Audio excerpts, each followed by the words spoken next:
10 దశాబ్దాలు దాటిపోతుంది కరేడు అనేది మనం పునాది ఎత్తుకొని మా తాతలు ముత్తాతలు మొత్తం కూడా ఇక్కడే స్థాయిగా తరలిపోయారు. 4000 ఓటర్స్ ఉన్నారు. ఆ 4000 ఓటర్స్ కూడా ప్రతి కాలనీలో ఈ రోజు కొంతమంది పట్టాలు ఉన్నాయి, కొంతమందికి ఇళ్ల పట్టాలు కూడా లేవు, కొంతమందికి ఆధార్ కార్డులు లేవు.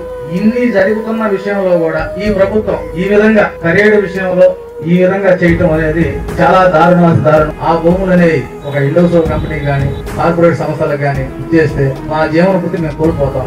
పొలం తీసుకుంటారు, దౌర్జన్యంగా తీసుకుంటారు, బెదిరించి తీసుకుంటారు. ఎలా తీసుకుంటారో తీసుకోండి. మేము వ్యవసాయం చేస్తాము, అలానే వేటకి వెళ్తాం. వేటకి వెళ్లే వాళ్ళు మాకేం కావాలి? మేము సముద్రం కావాలి. మేము సముద్రానికి వెళ్తేనే మా భర్తలు మా జీవనోపాధి మేము సాధించుకోగలం. మా పిల్లలు మేము పోషించుకోవాలంటే 20 లక్షలు మేము తీసుకొని మా భర్తలు నెల వేటకి వెళ్తే వచ్చేస్తాయి సార్ 20 లక్షలు. మమ్మల్ని అయితే ఎక్కడికైతే పంపిస్తారో ఆ బీచ్ ని తీసుకొచ్చి మా సముద్రాన్ని మేము ఎక్కడైతే ఉంటామో సముద్రాన్ని మాకు ఇవ్వండి. ప్రతిదానికి అడ్డుపడి ఎత్తుకుపై ఎత్తులేసి కుట్రలు పన్ని వంచన చేసి ఏదో రకంగా వారికి ఉన్నటువంటి అధికార యంత్రాంగాన్ని వాడి బలవంతంగా అణిచివేసి లాక్కోవాలని ప్రయత్నం చేసిన న్యాయ పోరాటం మనకున్నది.